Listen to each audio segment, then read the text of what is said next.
Hoje no Cartório Contemporâneo, REURB e os instrumentos da Lei 13.465 de 2017.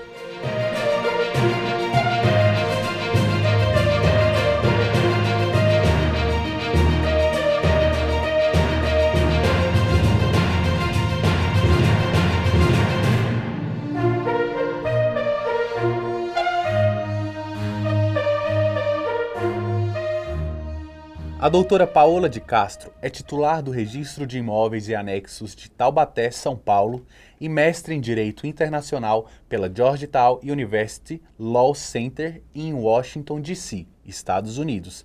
Ela vai falar conosco sobre a Lei da Regularização Fundiária Urbana, ou REURB. Vamos ver? Doutora Paola, qual o conceito atual de regularização fundiária urbana e núcleo urbano informal? Bom, pela nova lei, que é a Lei 13.465 de 2017, a regularização fundiária, ela é um conjunto de medidas. Por que ela é um conjunto de medidas?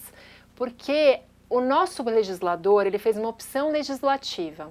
Ao invés de ele tratar, como em alguns países aconteceu, a regularização só como uma forma de titulação dos ocupantes, ou seja, só como uma forma de dar um papel, um título de propriedade para as pessoas, o nosso legislador entendeu por bem tornar a regularização o que se chama de regularização plena ou integral.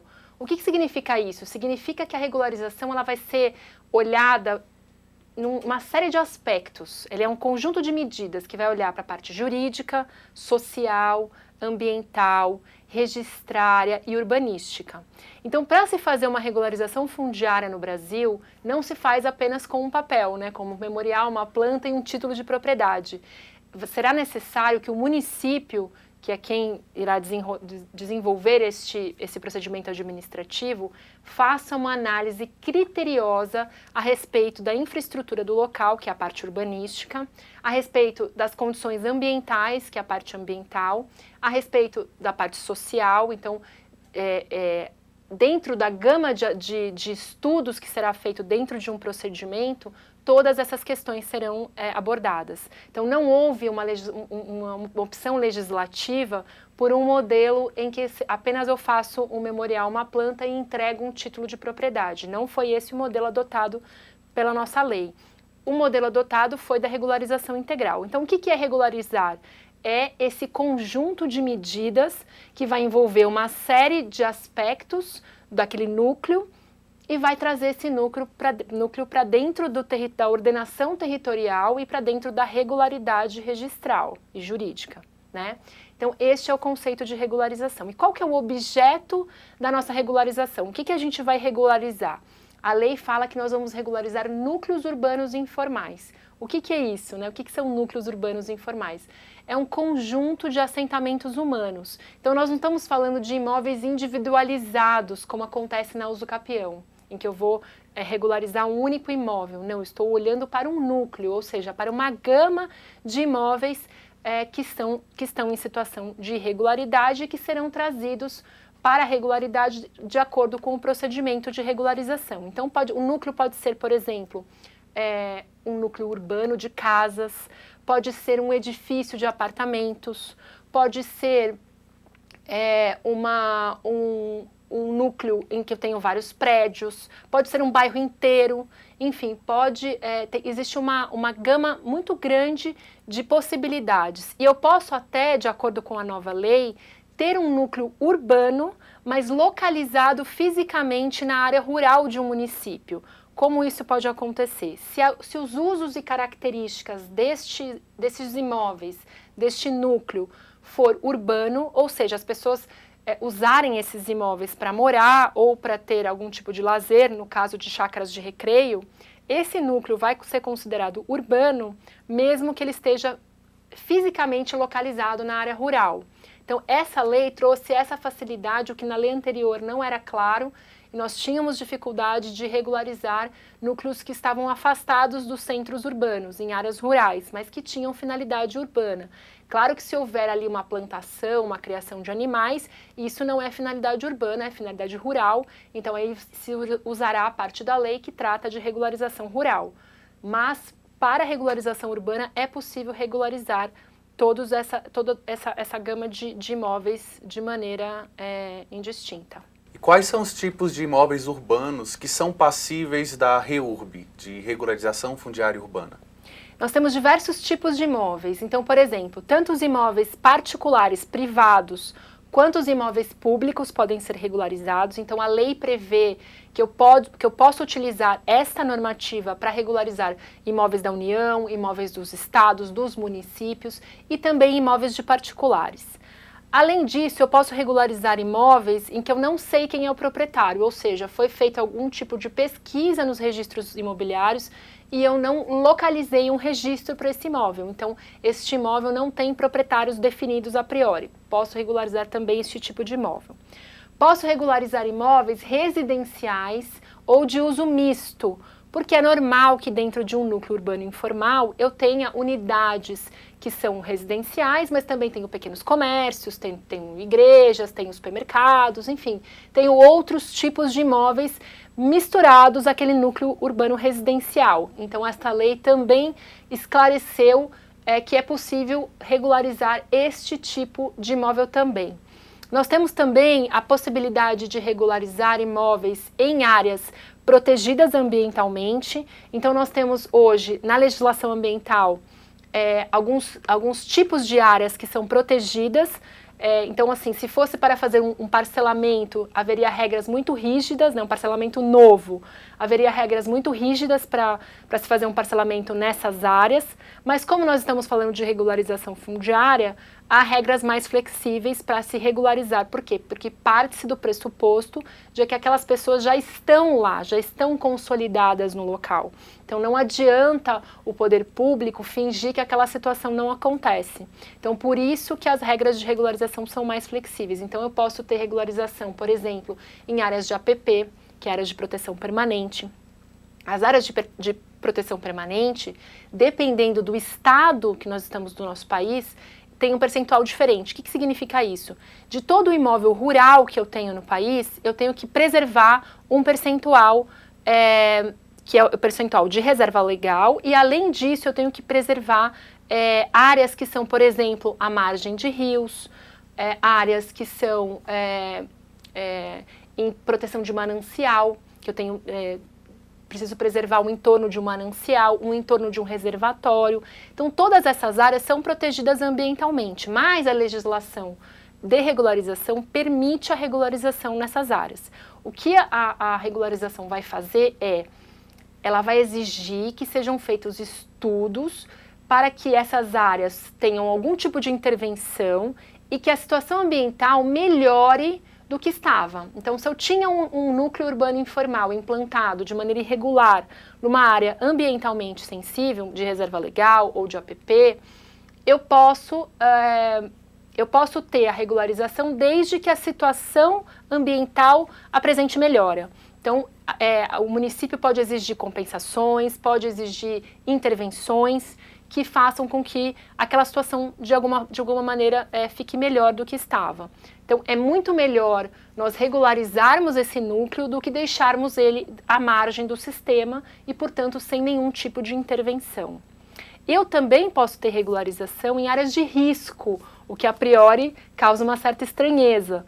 Mas a lei diz que o risco deve ser eliminado ou administrável. Então, de novo, haverão estudos em que você vai analisar aquela área de risco e vai ver quais são as medidas de intervenção necessárias para que aquela população fique segura, especialmente áreas de encosta, com declividade acima do permitido, mas com obras de infraestrutura é possível minimizar esses riscos.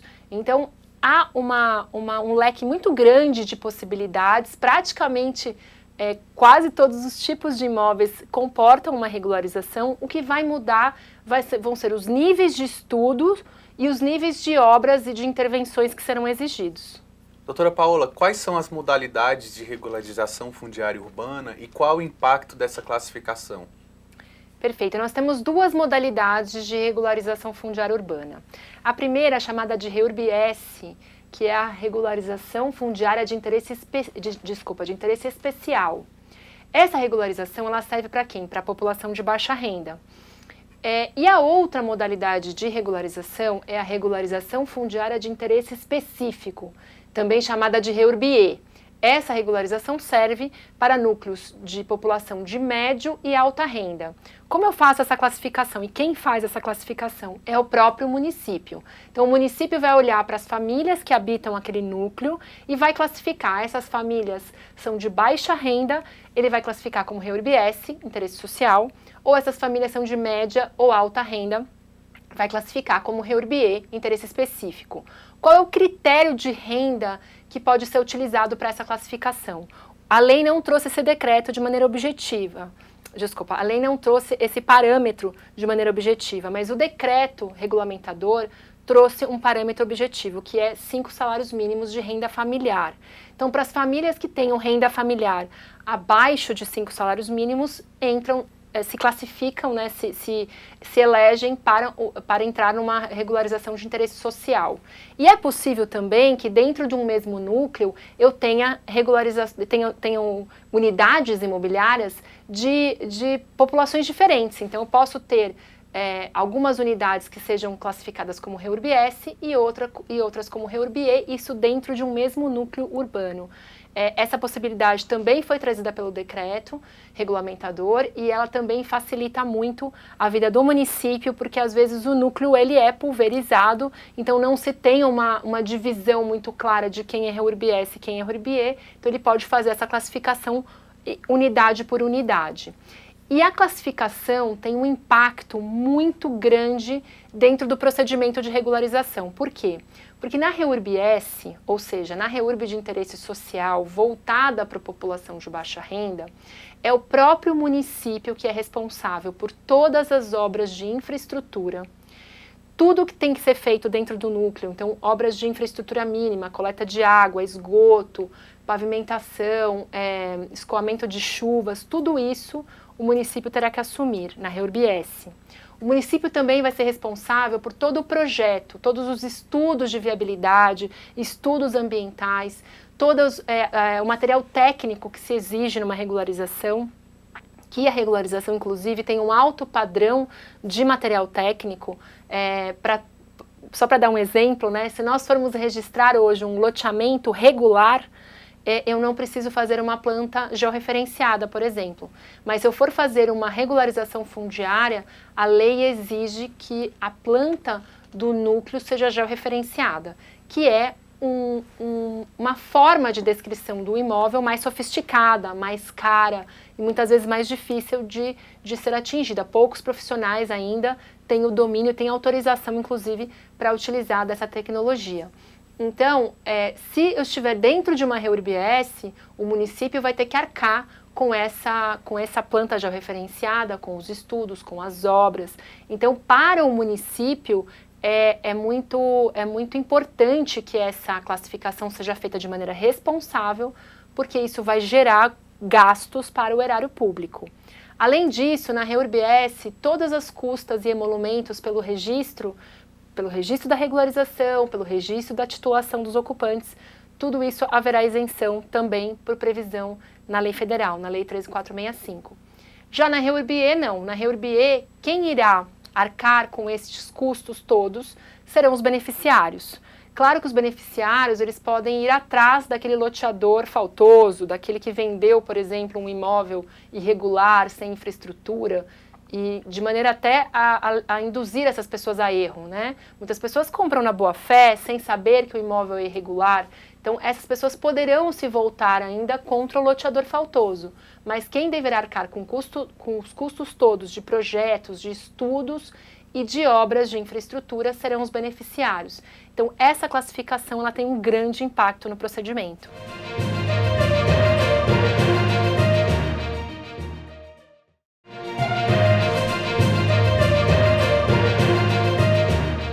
E aonde que se inicia o procedimento de regularização fundiária? Pela nova lei, o procedimento se inicia no município. Então, houve uma alteração, como eu falei, da lei anterior, da lei 11.977, em que o procedimento era presidido pelo registrador de imóveis.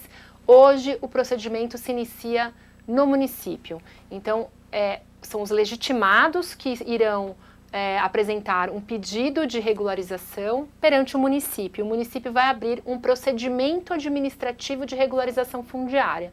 Então, como vai funcionar? Aqueles que a lei elenca como legitimados, que são os entes federativos, União, Estado, municípios, também são os beneficiários, sejam eles individuais ou coletivamente, então associações de moradores, cooperativas, enfim, qualquer união de beneficiários pode também iniciar esse procedimento. A Defensoria Pública também pode, representando os hipossuficientes, o Ministério Público e também as companhias de Coabs e CDHUs, companhias de habitações populares. Então, esses são os legitimados, né? Quem pode iniciar o procedimento. E o procedimento se inicia no município. Então, o município vai abrir um procedimento administrativo. Isso vai correr totalmente extrajudicial, então não tem nenhuma previsão de intervenção do Poder Judiciário, nem de intervenção do Ministério Público. O Ministério Público, ele é legitimado, ele pode iniciar o procedimento, pode acompanhar, mas um procedimento iniciado por outro legitimado não vai passar pelo Ministério Público nem pelo Poder Judiciário. O procedimento todo se dará extrajudicialmente, salvo se houver algum tipo de impugnação em que não seja possível a solução extrajudicial, porque também há previsão na lei para que sejam feitas notificações dos confrontantes dessa área regularizada, dos proprietários da área que está sendo regularizada, e se alguém apresentar algum tipo de impugnação, há a previsão de solução extrajudicial desses conflitos. Então, todo o sistema foi pensado para que não se precisasse recorrer ao Poder Judiciário, dentro dessa ideia de desjudicialização, ou seja, levar para fora do Poder Judiciário o que não é litígio, né, o que não é propriamente litígio. E o registrador de imóveis, muito embora ele não participe do início do procedimento, né, do procedimento propriamente dito no município, ele tem um papel fundamental no fomento dessas regularizações. Então, eu sempre falo que o registrador pode ser um catalisador de regularização fundiária, seja auxiliando na solução de dúvidas, seja auxiliando nessas buscas todas que vão ser necessárias, porque para se fazer uma regularização, no início do procedimento, é preciso que se conheça os registros envolvidos, então eu preciso saber quais são as matrículas ou transcrições que compõem a área que será regularizada. Eu preciso saber também quem são os confrontantes dessas áreas, porque todos esses proprietários e titulares de direitos reais sobre o imóvel regularizado e sobre os seus confrontantes vão precisar ser notificados pelo município. Então, é bastante importante a atuação do registrador como um suporte, como um apoio e como fomento também dessa regularização. Em linhas gerais, como deve ser o projeto de regularização? Como eu falei, o projeto ele é composto por diversas partes, né? A primeira parte é a parte técnica, que, como eu disse, deve ser georreferenciada, que é uma novidade legislativa em termos de empreendimentos. Então, hoje, como eu falei, num loteamento novo ou num projeto de condomínio, eu não tenho necessidade de georreferenciar a área. Na regularização eu preciso.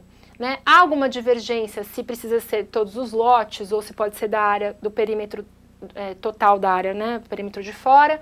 Há uma divergência entre os estudiosos, mas o fato é que a planta precisa ser georreferenciada, que é uma metodologia de descrição mais sofisticada.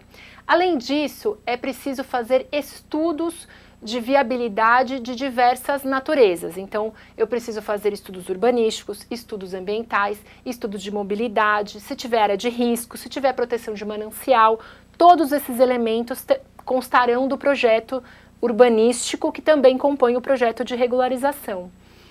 Então, todas essas questões terão que ser analisadas pelo projeto. E como eu falei, esse projeto na REURB-S é feito pelo próprio município, na REURB-E pelos interessados. Além disso, o projeto vai ter que conter já quais seriam as obras necessárias, e isso é o que torna a regularização tão interessante, porque, como eu falei, o núcleo não vai ficar na mesma situação, ele vai ter um incremento, uma melhora das suas condições de habitabilidade. Então, nesse projeto, terá que constar quais são as medidas de intervenção que serão necessárias para trazer aquele núcleo ao padrão mínimo, né? É claro que a lei de regularização não exige o mesmo padrão da lei 6766, que é a lei de loteamento, porque sabe que a regularização é de uma situação já existente. Mas a lei traz os padrões mínimos, o que minimamente a população, para ter dignidade, vai precisar contar naquele núcleo. Então, isso tem que constar também do projeto. O que é a CRF, Certidão de Regularização Fundiária, e para que serve? Perfeitamente. No procedimento administrativo que corre perante o município, como eu falei, ele vai se iniciar com o pedido dos legitimados. Nós vamos ter todo esse projeto de regularização que vai ser ou apresentado pelo beneficiário, por aquele que tem interesse na regularização, ou apresentado pelo próprio município, né, realizado pelo próprio município. E aí o município irá fazer o procedimento de notificação dessas pessoas todas, né, dos confrontantes, dos titulares de direitos reais sobre o imóvel regularizado, vai manejar as impugnações, vai tentar conciliar as impugnações extrajudicialmente, vai publicar editais para saber se tem algum interessado que tem interesse em impugnar algum aspecto da regularização, e se todo o procedimento foi feito de maneira correta, como determina a lei, ao final desse procedimento, a autoridade municipal vai deferir esse pedido de regularização fundiária. Então vai ter uma decisão que vai ter que ser fundamentada do município deferindo a regularização. A CRF, que é a Certidão de Regularização Fundiária, é o documento que instrumenta essa decisão. Então é o documento que irá, na verdade, contar tudo o que aconteceu no procedimento de regularização, todos os aspectos importantes com relação àquele núcleo urbano informal, vai verificar se houve, vai descrever se houve o licenciamento urbanístico e ambiental, porque dentro do procedimento administrativo é preciso dar o licenciamento urbanístico, quer dizer, com relação à cidade, se cumpriu todas as obrigações de infraestrutura, e também o licenciamento ambiental. Não são todos os municípios que têm competência para dar esse licenciamento ambiental. O município, para conseguir dar esse licenciamento ambiental no próprio procedimento administrativo, ele tem que ter um órgão ambiental capacitado. Então, se o município tivesse órgão ambiental capacitado, no próprio procedimento ele vai conceder o licenciamento ambiental, isso já vai constar da CRF, e esse problema está resolvido. Se o município não tiver o órgão ambiental capacitado, vai ter que recorrer, então, aos órgãos ambientais estaduais para fornecerem esse licenciamento ambiental. Então, o órgão ambiental estadual, que é quem normalmente verifica questões ambientais, é que dará esse documento de licenciamento ambiental durante o procedimento administrativo no município. Então, a CRF nada mais é do que o documento que vai listar as principais características do núcleo urbano informal, vai descrever tudo o que foi feito dentro do procedimento administrativo, porque ele, juntamente com os projetos de regularização, o cronograma de obras e o termo de responsabilidade pela elaboração dessas obras, que também é um documento obrigatório, todo esse kit de documentos irá para o registrador de imóveis e será o título hábil a ingressar no registro de imóveis e ser então qualificado para ser registrado, e com o registro aqueles imóveis que eram irregulares vão passar a ser regulares. Também é importante falar que dentro dessa gama de documentos há o que se chama de listagem de ocupantes. O que é essa listagem de ocupantes? Não é uma mera listagem, né? A lei chama de listagem, mas na verdade não é só uma listagem. Ela é o título que concede direitos reais às pessoas que ocupam aquelas unidades imobiliárias. Então eu tenho a regularização, que eu vou transformar uma área, uma gleba, né, que para fins de registro corresponde a uma gleba vazia, ou nem existe registro para ela, né, e aí eu vou criar um registro, vou abrir uma matrícula para essa área. Então eu vou transformar essa área e vou dividi-la em várias unidades imobiliárias, de acordo com o projeto. Então, como eu falei, eu posso ter uma regularização fundiária que se parece com um loteamento, em que eu vou dividir essa gleba maior em lotes, com abertura de sistema viário, né, dentro dessa área. Eu posso ter, por exemplo, um edifício que seja um condomínio edilício, com vários apartamentos. Então, de acordo com a feição daquele núcleo urbano informal, eu vou ter um tipo de unidade imobiliária. Mas a REURB, ela não se limita somente a dividir a gleba em várias unidades imobiliárias. Ela também pressupõe e ela incentiva a titulação dos ocupantes, que é um dos objetivos da nova lei, está no conceito, inclusive, de regularização fundiária também do artigo 9º da lei, porque na legislação anterior a titulação não era tão forte e tão valorizada. Então essa foi uma das mudanças que ocorreram dentro do sistema de regularização para que as formas de titulação possam ser mais fortalecidas. Então, juntamente com a CRF, nós teremos a listagem de ocupantes, que é o documento que vai dizer para o registrador que tipo de direito real aquelas pessoas que ocupam aquelas unidades imobiliárias vão receber.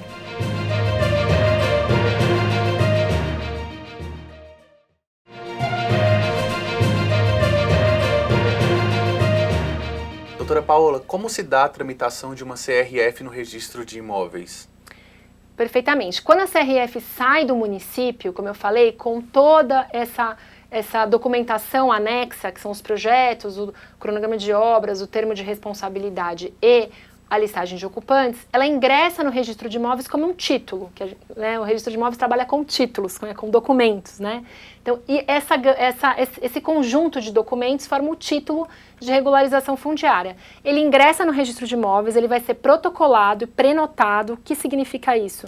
Significa que ele vai receber uma numeração de prioridade, então todas as certidões que saírem em relação aos imóveis regularizados já vão sair com informação de que existe uma tramitação de um procedimento de regularização dentro do registro de imóveis. O procedimento também vai ser autuado, então ele não é um título normal como uma escritura pública, que a gente protocola, prenota, qualifica e o documento depois, né, sai do registro de imóveis registrado ou devolvido. Ele é um documento do tipo procedimento.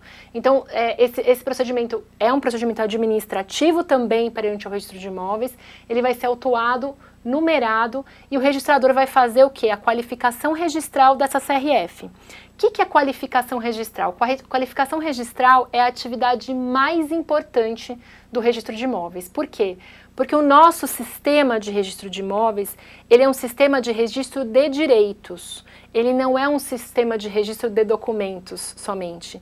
Então, o registrador de imóveis não é aquele tipo de registro que entra qualquer coisa e registra-se qualquer coisa, como se fosse um grande repositório de documentos digitalizados, como é, inclusive, a opção legislativa de alguns países. Né? Existem países em que o registro ele é meramente publicitário, ou seja, eu pego qualquer documento e eu registro esse documento, ele tem publicidade, mas ele não é feita uma análise nesse documento. Não é o caso do Brasil. A nossa lei de registros públicos, ela estabelece um sistema registral que se chama de sistema de registro de direitos. Então o registrador irá qualificar esse título. O que significa isso? Isso acontece com todos os títulos, né? Não só com os procedimentos. Mas o registrador vai olhar para aquela CRF e vai determinar se aquele procedimento foi feito de acordo com a legislação.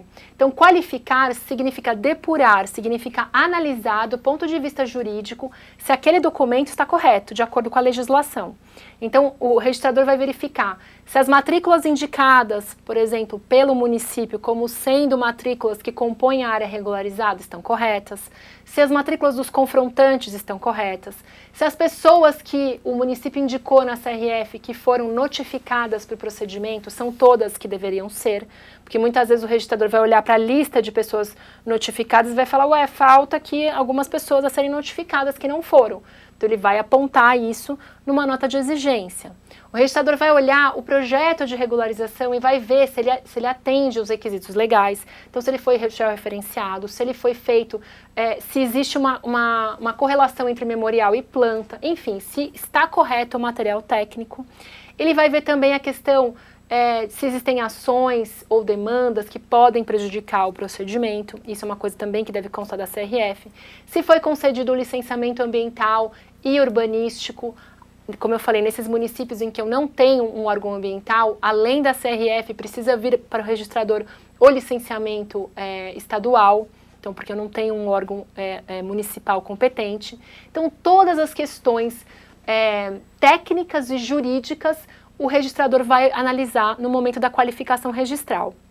E aí ele tem duas opções, ou ele registra essa CRF, ou ele devolve com exigências. Se ele devolver com exigências, essa CRF pode ser retificada, né, ou o município pode expedir CRFs complementares para suprir as informações que o registrador irá solicitar.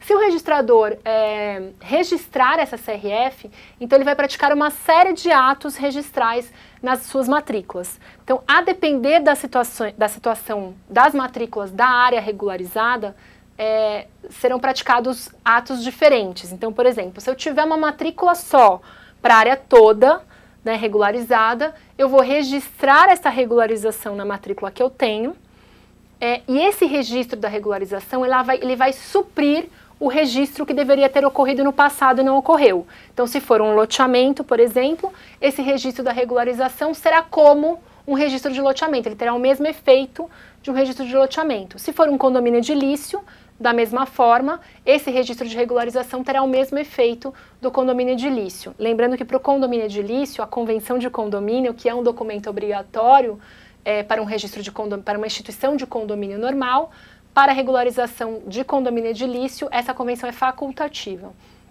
Então, há algumas flexibilizações. Além de fazer o registro da regularização, o registrador vai abrir as matrículas para cada unidade imobiliária resultante da regularização. Então, quando eu tinha uma gleba só, uma matrícula só, agora eu terei uma matrícula para cada unidade imobiliária, seja ela lote, ou apartamento, ou casa, enfim, o que for especificamente aquele núcleo. E aí, dentro dessas matrículas específicas para cada unidade imobiliária, o registrador vai registrar a listagem de ocupantes, na verdade, o direito real que estiver especificado na listagem de ocupantes.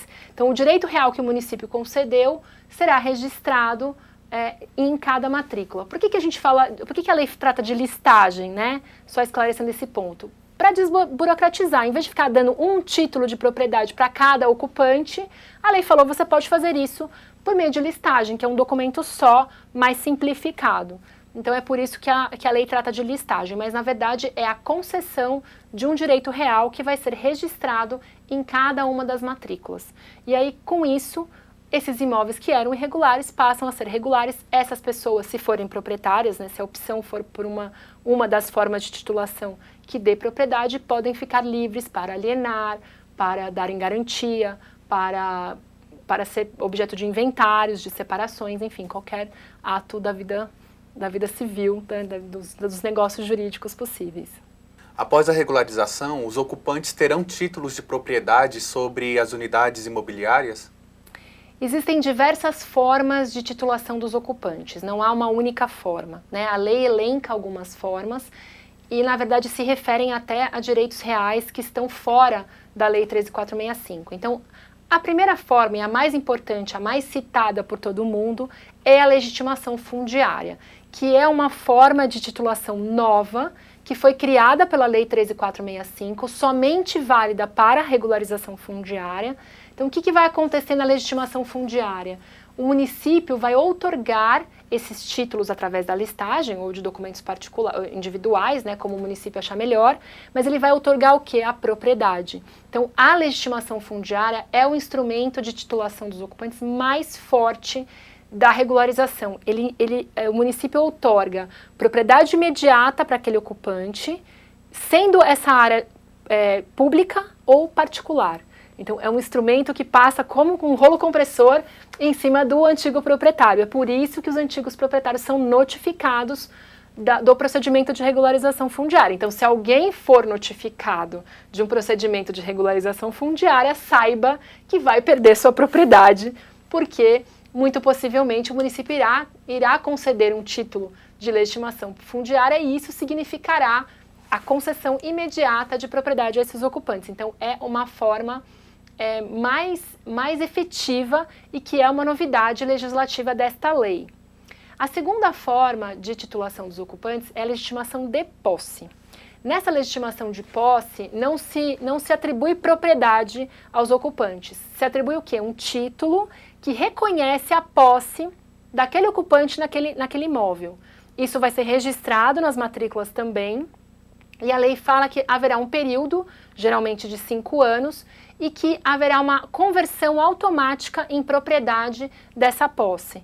Então, nesses casos, o ocupante terá que esperar, em geral, 5 anos para que o seu título de posse seja convertido em propriedade. Então, ele não é um título tão desejável quanto a legitimação fundiária, que é propriedade imediata. E também ele só se aplica para imóveis particulares, ele não pode ser concedido para imóveis públicos.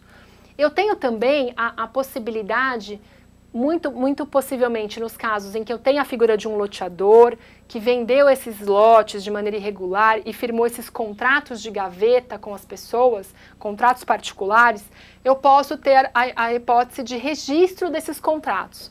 Então, é possível, a lei prevê isso, que essas pessoas, os ocupantes, forneçam esses contratos ou para o município ou diretamente para o registrador de imóveis, e ele vai, na verdade, registrar esses contratos que estiverem quitados. Então, existe na lei, né, uma fórmula de registro desses contratos, que é o contrato, o termo de quitação, que pode ser substituído por certidões de distribuidor, a depender de quando foi a última parcela, se foi há mais de 5 anos, porque se presume a prescrição. Então, se não houve ação judicial entre eles, se pressupõe que o contrato está quitado, e quando é exigível o ITBI. Então, esse kit de documentação, que é o contrato, a quitação e o ITBI, eu falo o ITBI só para imóveis de uma regularização de interesse específico, porque para interesse social, o registrador não tem que exigir prova de pagamento de impostos. Então, é possível que eu registre esse contrato independentemente do nome que esse contrato tenha. Muitas vezes esse nome é compromisso, é reserva de lote, qualquer nome que esse contrato tiver, mas que se perceber que é o contrato que foi firmado pelo loteador com aqueles que compraram esses imóveis irregulares, este contrato vai ingressar no registro de imóveis como compra e venda, então substituindo a escritura pública. Então é comum também se falar que o município vai conceder a escritura pública, quando na verdade não. A escritura pública, em caso de regularização, ela não é necessária. O que o poder público vai conceder é um direito real através de documentos particulares. Outra forma de titulação ainda são as concessões de direito de uso. Existem 2 concessões de direito de uso previstas na legislação, uma chamada de CDRU, que é concessão de direito real de uso, outra chamada de CUEM, que é a concessão de direito de uso especial para fins de moradia. Tem 2 leis diferentes que regulam essas figuras, mas o que significa, né, essa concessão de uso? Não é propriedade, é um reconhecimento do poder público de que ele reconhece, ele concede um direito de uso para aquela população. Esse direito de uso é um direito real, está previsto no Código Civil como um direito real, ele pode ser transferido tanto inter vivos como causa-mortis, ou seja, tanto por contratos como por falecimento, mas ele não é um título de propriedade, então ele não tem os mesmos benefícios de um título de propriedade. E muitos outros que a lei estabelece outros ainda formas de transferência, doações, compras e vendas, especializações de fração ideal, quando aquelas pessoas têm alguma fração ideal dentro de uma matrícula mãe, mas que foi individualizada, enfim, tem diversas formas de titulação. Por isso que a gente fala que a listagem tem que indicar para o registrador qual é a forma de titulação que está sendo utilizada pelo município. O difícil é que o município ele não tem muitos parâmetros para escolher qual forma de titulação ele vai conceder. A lei não fala para ele, a população que tiver há X anos no imóvel tem direito à legitimação fundiária ou não, não tem um critério legal. Então isso acaba atrapalhando, na minha opinião, a concessão desses títulos, porque muitos municípios ficam temerosos de concederem diretamente a propriedade, ou então de esperarem, enfim, há uma insegurança, às vezes, do município com relação a isso. O fato é que existem essas formas de titulação que são mais fortes e algumas que são mais, vamos dizer assim, mais fracas em termos de direitos reais, né? O que se quer, na verdade, é que esses ocupantes sejam proprietários e possam usufruir da propriedade regular desses imóveis. Doutora Paola, como a REURB garante o direito à moradia e à dignidade da pessoa humana? Bom, a REURB, ela é muito importante para garantir o direito à moradia, que é um direito, inclusive, humano e constitucional, social, porque ela garante essa tranquilidade da pessoa ocupar um imóvel que é seu. Né? Quando as pessoas habitam imóveis que não são de sua titularidade, elas vivem com medo de serem desapossadas, né? Elas vivem uma situação de insegurança. Então, há estudos que demonstram, né, que quando há uma regularização fundiária, as pessoas investem mais na sua casa, né, têm uma qualidade de vida muito melhor. Então, o direito à moradia, ele é garantido por esses fenômenos de regularização. E também a dignidade da pessoa humana. Por quê? Porque, como eu disse, para se fazer uma regularização, o município necessariamente terá que verificar as condições mínimas de habitabilidade desses núcleos. Então, não será possível regularizar um núcleo em que não se tenha o mínimo de infraestrutura para que as pessoas possam viver e se desenvolver. Então, eu acredito que a regularização seja uma das formas mais importantes de garantir o direito à moradia. Doutora Paola, como a senhora avalia a iniciativa da CNR em criar o cartório contemporâneo? Realmente é uma iniciativa muito boa, os registradores estão muito contentes com essa iniciativa, porque é feito todo um trabalho, né, nos serviços extrajudiciais que muitas vezes não são vistos pela população. Né? O cartório, historicamente, as pessoas têm uma visão que o cartório é burocrático, que o cartório é antiquado, né, empoeirado. Então, a gente está fazendo todo um trabalho para mudar essa percepção, né, essa percepção de que o cartório é ultrapassado. Pelo contrário, os registradores estão cada vez mais investindo em tecnologia, investindo em capacitação, modernizando o seu serviço. Hoje nós temos as centrais compartilhadas de serviço, em que as pessoas conseguem acessar os nossos serviços de maneira remota. Né? Na parte de regularização, vocês não sabem, mas é super tecnológico. Tem cartórios, por exemplo, que tem equipes de engenheiros, consegue plotar essas plantas em sistemas de mosaico, enfim, há todo um trabalho por trás das serventias em que a população não conhece. Então, esse projeto traz muita alegria para o registrador, que vai poder compartilhar com a população serviços que são de extrema importância, serviços que, na verdade, garantem os direitos mais básicos da população. Então, para nós é uma alegria, é uma satisfação estar aqui, como eu falei, e poder levar um pouquinho da nossa experiência e do que acontece dentro dos serviços extrajudiciais e que podem ajudar tanta gente. Inclusive, no ano passado, a doutora Paola escreveu o livro Regularização Fundiária Urbana e seus mecanismos de titulação dos ocupantes. A senhora poderia falar um pouquinho sobre a sua obra? Sim, na verdade, esse livro foi também uma alegria muito grande para mim, pela Revista dos Tribunais, poder publicar uma obra sobre regularização fundiária, reunindo os estudos que nós fizemos desde 2009, desde do advento da Lei 11.977, e também da minha experiência como cartório que faz a regularização fundiária. A gente tem, na época do livro eu citei aqui, a gente tinha mais de 60 núcleos urbanos informais regularizados na cidade.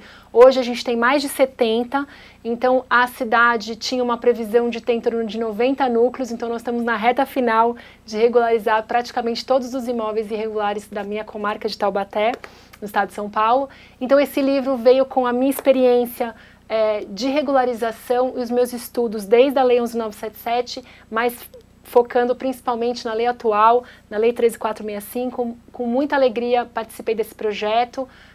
Estamos trabalhando já na segunda edição, que deve sair o ano que vem, mas foi realmente um prazer muito grande participar disso. Doutora Paola, e a pessoa que quiser adquirir um exemplar desse livro, onde que ela consegue comprar? Tem no site da Livraria Revista dos Tribunais, né, acho que é livrariart.com.br.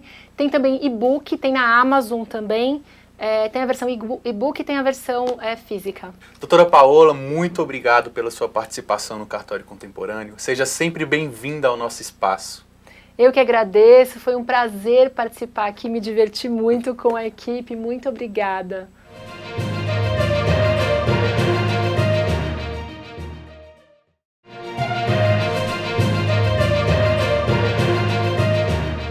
O Dr. Felipe Alberto de Sá Carvalho, tabelião substituto do primeiro ofício de notas e protestos de títulos do Distrito Federal, falou conosco sobre divórcios. Veja só.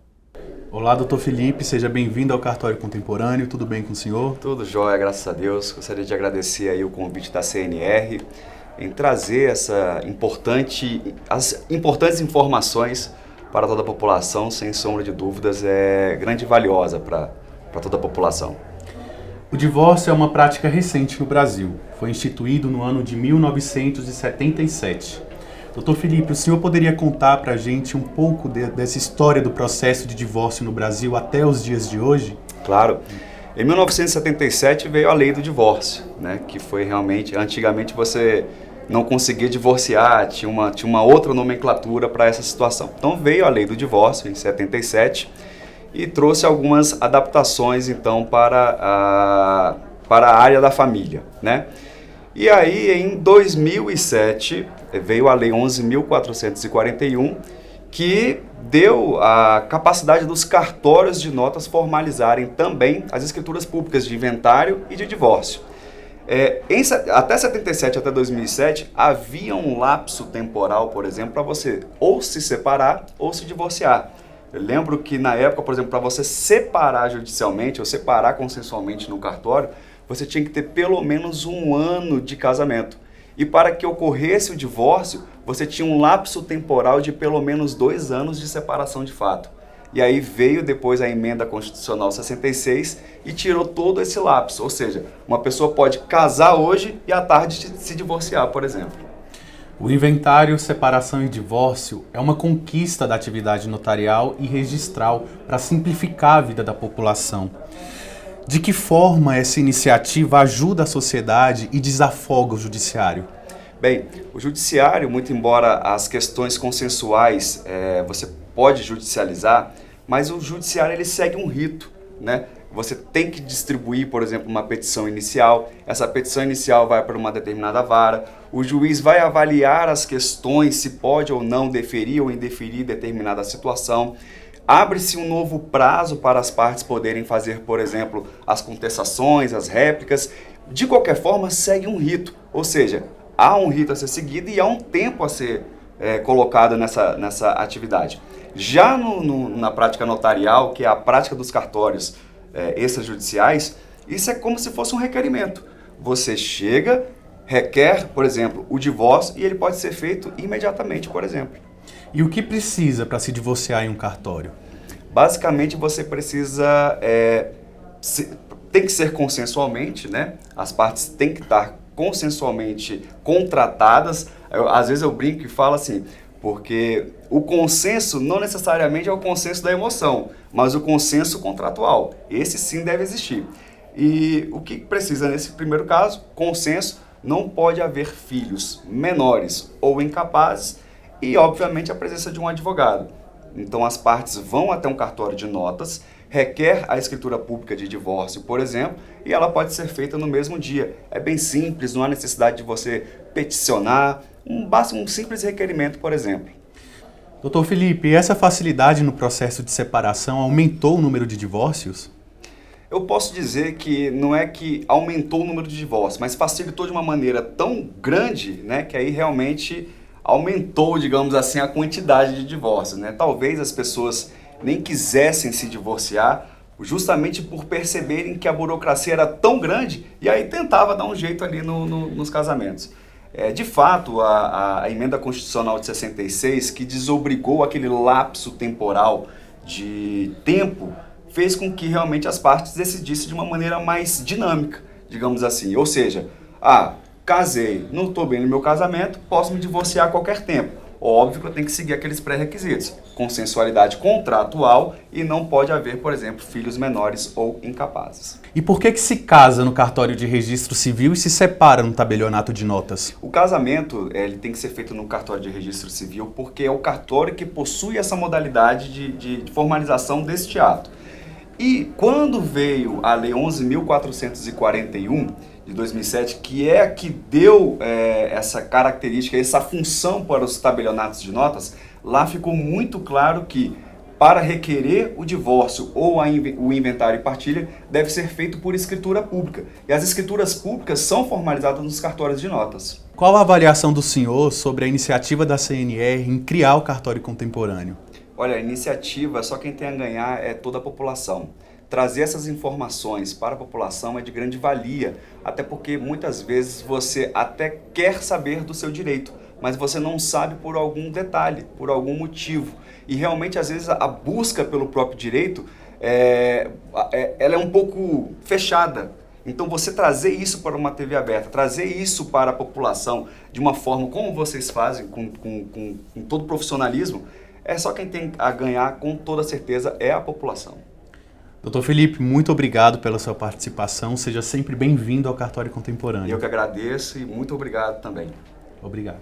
E por hoje é só. Eu sou Duda Meirelles e foi um prazer tê-los aqui conosco no Cartório Contemporâneo. Se você não pôde ver o programa completo, temos uma reprise na segunda-feira, 19 horas, e no canal do YouTube da CNR. Vejo vocês na quinta-feira, 19 horas, no próximo Cartório Contemporâneo. Até lá!